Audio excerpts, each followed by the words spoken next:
Radio 1 morning host Aaron Hawkins is one of 7 new faces on the Dunedin City Council. His election followed his endorsement as the Green Party's mayoral and council candidate by party co-leader Metiria Turei in May.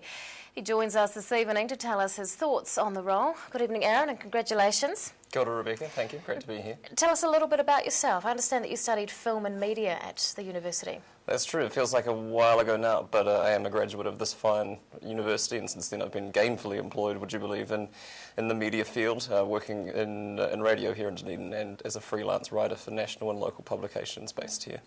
Now, you're a young councillor, so do you think that your age may go against you in being qualified to help run a city? Well, I've been a political obsessive for 20 years, since I brought Tom Scott political cartoons to primary school show and tell, to the bemusement of my teachers. I do have governance experience. For the last few years I've sat on the board of the Blue Oyster Arts Trust and the Dunedin Fringe Arts Trust, so I know a bit about year-round community programs on small budgets. I also think that a council should reflect the diversity of voices that elect it. Our community, our creative community, as strong and integral as it is never felt represented. We've got 2 councillors under 30 now, which is fantastic, and once we get better representation for women in tangata whenua, then we'll be getting somewhere, I think. Now, you've talked about developing Dunedin into a great 21st century small city. How exactly would you do that?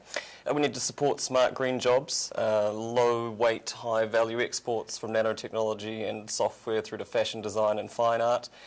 We need to help tenants and homeowners into warm and healthy homes. We need to continue to invest in smart commuter cycleways and fixing our bus service. We've got fantastic green spaces that we've inherited here in Dunedin, and these need to be preserved and protected for future generations too.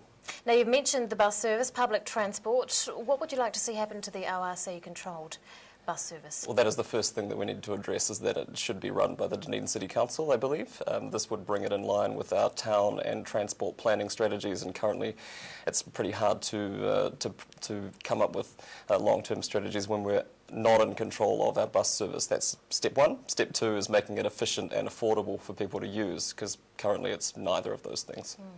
How does your affiliation with the Green Party work in terms of your role at the DCC? It's as simple as me, at the beginning of this campaign, declaring openly and honestly what my values and principles were. The party has no influence over my role on the Dunedin City Council, and it won't inform my vote. My vote will be informed by the Dunedin community, but it will be guided by those values and principles. And you want the public to have more of a say on council matters as well. How will you go about enforcing that? I should do. I don't think we can enforce it, but I think we can give people the option. The previous council have made good strides in terms of consulting more and broadcasting meetings and that sort of thing. But I think it's still a little too passive.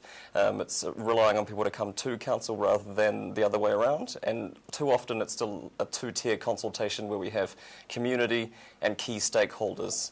I believe that anyone who lives here and loves living here is a key stakeholder in the way that our city operates, and I'd like to see them treated as such. And we've had for a number of years a councillor who had 2 jobs. One is hosting a radio show as well as sitting around the table. Will you be doing the same thing? Councillor Collins has certainly got large shoes to fill. I'm still in negotiation with my employer as to how my role will pan out there, but I certainly won't be broadcasting in the mornings any longer, unfortunately, for that legacy. But it will be great for a few sleep-ins, hopefully, over the next few years. Councillor-elect Aaron Hawkins, thanks very much for your time. Kia ora, Rebecca.